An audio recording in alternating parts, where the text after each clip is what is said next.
बिस्मिल्लाहिर्रहमानिर्रहीम। Here is Hafiz Ruhul Amin advocate. मेरा home town Kanganpur है, जो दरियाए सतलुज के बिल्कुल थोड़े फासले पर वाक़ है। So I am very concern about the flood affected people. नाजरीन, मुझे याद है 1988 में when I was at the age of 13 or 14 years, जब सैलाब की वजह से रात को दीवारें और छतें गिरती थीं और उनके मुनहदम होने से जो आवाज पैदा होती थी वो अभी तक मेरे दिल और दिमाग में लर्जा पैदा कर देती है। आज मेरी 47 इयर्स एज हो चुकी है और हम कॉन्स्टेंटली ये ऑब्जर्व करते हैं कि हर साल डिस्ट्रिक्ट कसूर के गंडा सिंह बॉर्डर से लेके मंडी अहमदाबाद तक सैलाब आता है, तबाही फैला देता है। और नाज़रीन मोहतरम, हमारी डिस्ट्रिक्ट एडमिनिस्ट्रेशन और मीडिया और गवर्नमेंट्स महज इसे भारतीय आबी जारहियत का नाम देकर अपनी तमाम तर जिम्मेदारियों से बरीज़िम्मा हो जाते हैं।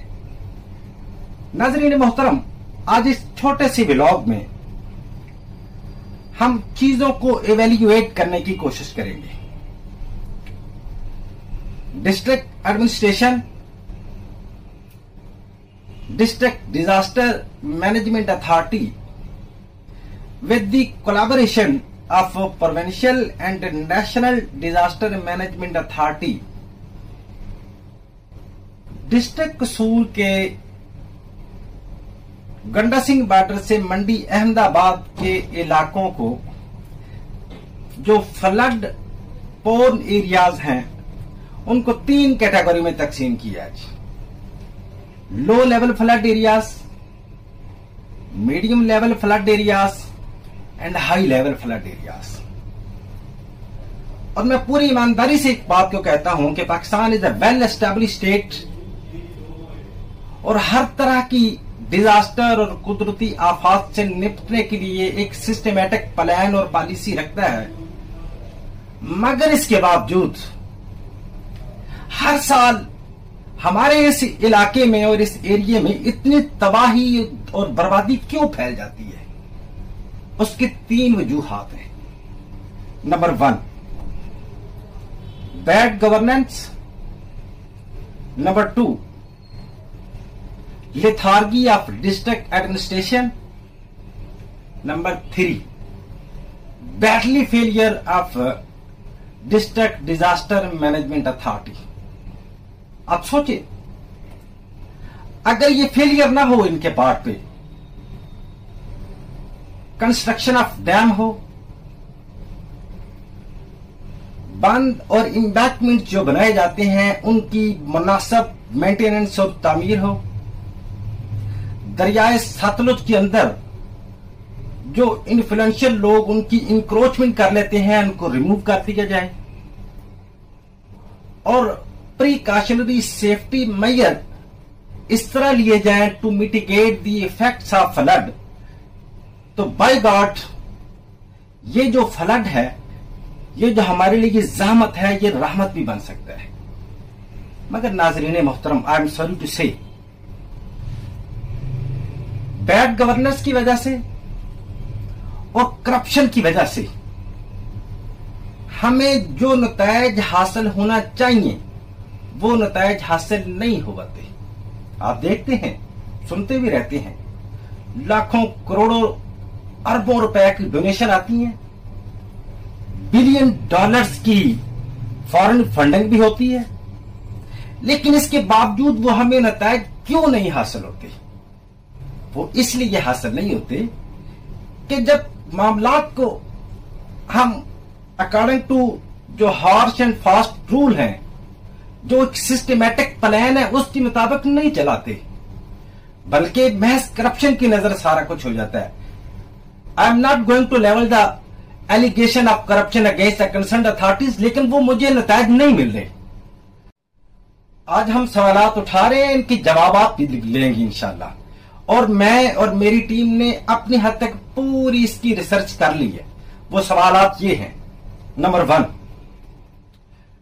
डिस्ट्रिक्ट एडमिनिस्ट्रेशन और डिजास्टर मैनेजमेंट अथॉरिटी से पहला क्वेश्चन ये है कि प्री फ्लड और ड्यूरिंग फ्लड कितने रिलीफ कैंप लगाए गए और रिलीफ वर्कर की तादाद कितनी थी और इस पर कितने अखराजात आए। नंबर 2, कितने मेडिकल कैंप लगाए गए, उस पर मेडिसिन और वैक्सीनेशन का कितना खर्चा आया। नंबर 3, एड्स और डोनेशन आइटम्स के लिए कितने वेयर हाउस बनाए गए और कहां कहां पर बनाए गए। इसके बाद कितने देहात जेरे आब आए और उनकी रिहेबिलिटेशन के लिए क्या क्या स्टेप लेने जा रहे हैं।